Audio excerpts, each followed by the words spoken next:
Hey, what's up, y'all? It's Preston here, and this week is another preview and prediction for this upcoming boxing fight on Saturday, July 8th.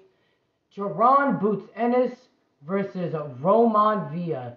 And we're also going to be doing the card. It starts with the opening bell of Edwin De Los Santos versus Joseph Adorno, and then the co-main event, Yoelvis Gomez versus Marcus Taylor.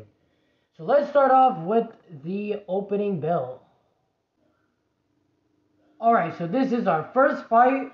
The opening bell: Edwin De Los Santos versus Joseph Adorno. Both guys, in my opinion, pretty impressive. Edwin De Los Santos is actually coming off a very big win against Jose Valenzuela, and that was a quite of a big shocker in my opinion, because me personally, I didn't think that Edwin was gonna win that fight. I mean, I didn't see any footage of him like before the fight. I would have probably thought that he would have won that fight if I would have done a prediction, but I didn't do a prediction. But either way, let's start off with obviously Edwin De Los Santos. Edwin De Los Santos comes into the fight with the record of 15 wins, 1 loss, 0 draws, 14 wins coming by way of knockout. He stands at a height of 5'8" with a reach of 70 inches. And obviously his recent fights came from his only loss, that was a split decision to William Foster III. And then he came back and beat up this dude called Luis Acosta, who was 12-0, and then after that he obviously beat Jose Valenzuela. I can't really go into like a whole much about Joseph Adorno. I mean, I could tell you about him, but I can't really tell you his reach or anything like that. But Joseph Adorno is coming into the fight with a record of 17 wins, 2 losses, and 2 draws. Joseph Adorno is a name, to be honest, because he has fought pretty tough fighters like Annabelle, or not Annabelle Ortiz, but Jermaine Ortiz, and he actually dropped Jermaine Ortiz twice in that fight. And then he fought Elvis Rodriguez, and that was a good fight actually. He actually put on a lot better fight than I would assume he would have. I thought, that Elvis Rodriguez was going to win a comfortable fight, but it was very tough. But now let's get to what these fighters are good at and who do I think is going to win this fight. All right, so let's start off with Edwin De Los Santos. Edwin De Los Santos is a strong puncher because I believe he has 2 powerful hands, and that's cool and unique because usually fighters would have 1 power hand. Unlike, people like Mike Tyson. He also swarms you with a lot of, powerful punches, and deadly punches. He also does pretty good at countering too, and he does good at doing the tactics of throwing light punches and then shock the opponent with power punches. But the thing is, though, I do see about Edwin De Los Santos, he is good. He is good, but he does got a little bit of a fragile chin, in my opinion. He's good, but when you tap that chin once, you can knock out Edwin De Los Santos. And I feel like he's fighting a fighter again who most definitely can do that. So he definitely needs to watch out for that. Now let's get to Joseph Adorno. Joseph Adorno got a good left hand. He got a very good left hand, actually. Pretty accurate. Does good at making any fight a scrap. He's pretty quick. Makes you think a bit when you get punched by Adorno. But Adorno is small, and he takes a lot of hits before he delivers a hit. So, that's something that's not going to be good in this fight against a strong guy like Edwin De Los Santos. My final thoughts for this opening bell is it's going to be a good fight because the fighters are going to be interesting and throw big shots, and De Los Santos is going to show who is the boss by overpowering Adorno and being more active with his punching. Adorno is going to do good at catching De Los Santos slipping and could end up dropping De Los Santos in the fight. My final prediction for this fight, my final prediction will be Edwin De Los Santos, mainly because he looked so good in his last fight against Jose Valenzuela by stopping him in brutal fashion. And I feel like this fight shouldn't be too different of Edwin's last fight against Jose Valenzuela. So my final prediction is Edwin De Los Santos by an early or mid-round stoppage. It could be a knockout, but I'm going to just go with the stoppage. Alright, so our next fight is, well, our co-main event is Yoelvis Gomez versus Marcus Taylor. So, Yoelvis Gomez, I like Yoelvis, he's a good prospect. He got some things to work on. But anyways, let's get to the tail of the tape. Yoelvis Gomez comes into the fight with the record of 6 wins, 0 losses, 0 draws, 5 wins coming by way of knockout. He stands at a height of 5'10" with a reach of 71 inches. And his last fights come from back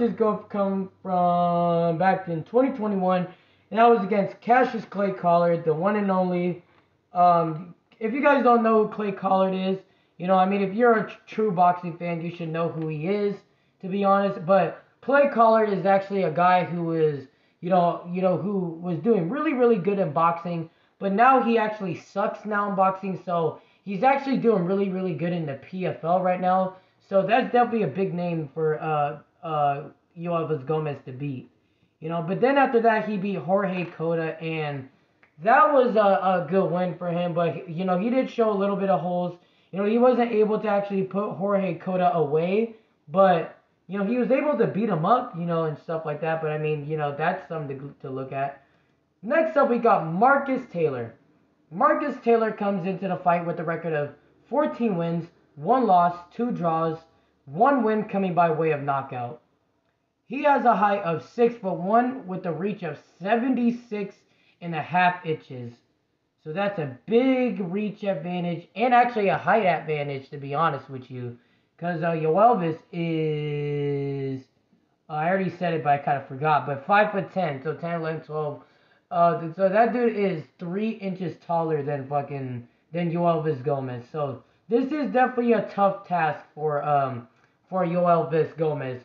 Don't underestimate that 14-1-2 record. Because Marcus Taylor can box, and I think that boxing is going to give Gomez a little bit of trouble. But anyways, let's get to who I think, how these fighters are going to do, and obviously my final prediction for this fight. So, let's go. Alright, so let's start off with Yoelvis Gomez. Yoelvis Gomez got a good left hand, actually a very good left hand. His left hand is, kind of like I was saying about Adorno, they have good left hands, but, his left hand, he does pretty good with that left. And he also does pretty good at stalking people down with the jab, and does good at pressing people to the ropes, and that's when he throws his very quick barrage of punches. He also got quick punching, but does easily get hit with properly timed shots. Because obviously in that Jorge Cota fight, he was getting hit a little bit, and stuff like that. And it was tough for him to kind of get away from the jab of Jorge. Even though he won, but, Jorge was still catching him with that jab quite easily. And he does commit a little more. And the thing is, though, is that Yoelvis could commit a little more with this timing. I feel like he's a little too hesitant. I feel like, I wish he was just a little better at his timing. Because if he was more better at his timing, then, he would be a monster. But next up, we got Marcus Taylor. Marcus Taylor, he got some very quick hands, He got quick footwork, and that footwork is definitely going to give Yoelvis trouble. Because Yoelvis isn't really the best, in my opinion, at, cutting off the ring, and stuff like that. He's more good at hitting you and pushing you to the ropes. You can easily bounce circles around him. And I feel like that's what Marcus Taylor is going to do in this fight, and that's going to, again, give Yoelvis Gomez a lot of trouble. He also got some accuracy, too. And he's also calm at trying to avoid punches, but carries no power and has a wide open chin. So I feel like if he has a wide open chin, I feel like, Yoelvis Gomez would have an easier chance of backing him up because you can easily back up Marcus Taylor. I'm not saying Marcus Taylor is going to bounce circles around Yoelvis, but I do think he is going to be like, giving a little trouble with his head movement. But I do think Yoelvis is going to find success at knocking him like to the ropes, is pretty much pushing him to the ropes.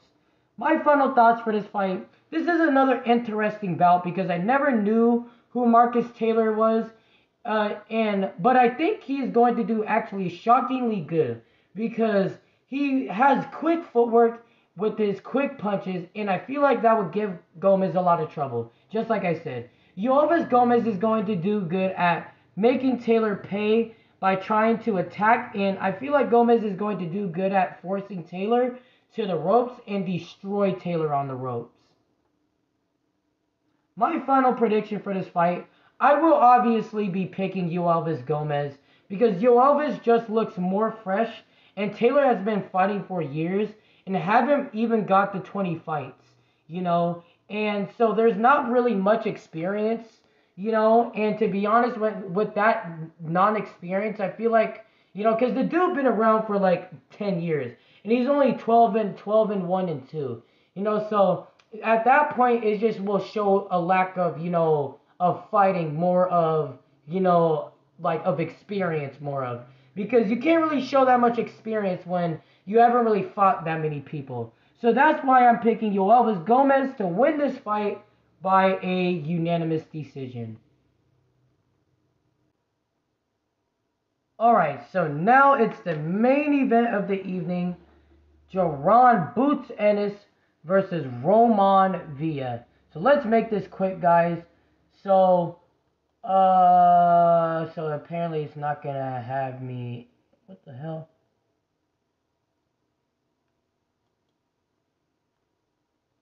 It's kind of weird, but hold on, guys. I have a little bit of a difficulties right now. Oh shit! So apparently the boxing page isn't working right now for some apparent reason, but Jaron Boots Ennis comes into the fight with a record of I have to look at that actually. But I think he's like 28-0. I think he's like 28-0. I can't really go off of like my mind right now because like this shit is like not even working. But the thing is that let's just get to like the main point. We already know the records. We already know who they fought, and stuff like that. But yeah. So let's start off with Jaron Boots Ennis. Jaron Boots Ennis obviously got deadly power because whenever he hits you, even if you block or get hit, you're still going to get affected. And the thing is, he never goes backwards, or he never has to go backwards because, of his aggression and his power. So he kind of just forces people backwards because nobody really wants to like exchange a whole lot with Ennis. Ennis is also a guy that you have to really decide quick because each shot that Ennis throws could knock you out, but will also rack up more points at like on the scorecards. And Ennis also does good at jabbing to the body. I actually do like when he does that. And he also got a very strong jab too. But Ennis got But Ennis got good awkward punching angles because that's how he also does it too. Is because because it's just more of like how he punches you and how he angles you and stuff like that. It just is really really good. And he also got a good right hand, also a very very good right hand, but might get outsped by somebody because his awareness is a little suspect because a lot of his knockouts came from his pure aggression and his power. And Ennis winds up his punches too much for it to be easier to counter Ennis. Ennis also got an open chin also, and Ennis lacks patience because when he fought against Karen Chukajan, he didn't look that great because he was running into shots when Karen Chukajan was moving his feet around. And all around is just easy to not get hit by Ennis, though, to be honest. because because the thing is that all you have to do is just have really, really good eye coordination and stuff like that, so then you don't have to get hit. Because Ennis, you can easily time his shots. And also, Ennis is also kind of unsteady with his feet and is not the quickest with his footwork. He kind of has to jump in real quickly, and I feel like he's very like impatient when he punches. You know, but now we got Roman Villa. Roman Villa got good body punching and is pretty accurate with his body punching. You know, obviously he has quite a bit of power. Roman Villa's power can easily drain you. Villa is always in war mode, and does better in the later rounds because then he has been getting more information on a fighter, so then he can overpower the fighter in the later rounds. And plain and simple has very good punching power and volume.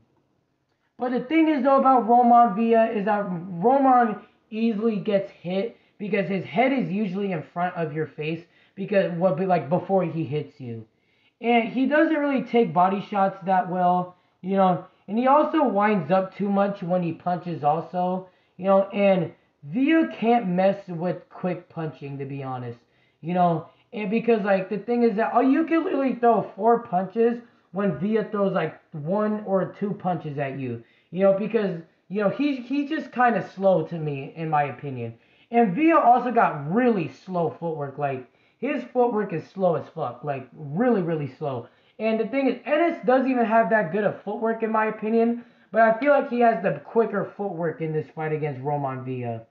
But my final thoughts for this fight, this is going to be an interesting fight because both fighters are power punchers. And so whenever there is a fight with two power punchers, will always be exciting. Jaron Ennis is going to do good at popping out the jab and using his speed advantage because in this fight he will be the faster puncher. Ennis is also going to do really good at making sure that Roman Villa is going to pay every time when he attacks. And I feel like the uppercut for Ennis is going to be one of the biggest factors in this fight. Next up, we got Roman Villa. Roman Villa is going to do good at making this fight for all of us to enjoy, and he is going to do good at making Ennis think more and make him actually go backwards. Because if not, Ennis is going to run into a lot of punches of Roman Villa, and Villa hits pretty hard, So I mean, he's gonna run into shots. But my final prediction for this fight. Again, this is a good fight for us to see, but I will obviously be picking Jaron Boots Ennis because he is the all-around harder hitter and a better boxer and just plain as that, a better fighter at all aspects. And I feel like he should come victorious with the dub. And I have Jaron Boots Ennis winning this fight by a nasty body shot knockout in the later rounds or a unanimous decision win. So that's my final prediction, guys, for this whole card. I got Edwin De Los Santos by a early or mid-round knockout. And I have Yoelvis Gomez winning this fight by a unanimous decision. And now I have Jaron Boots Ennis defeating Roman Villa by a knockout to the body in the later rounds or a unanimous decision. So make sure you guys like and subscribe. Thank you guys for watching this video, and peace out.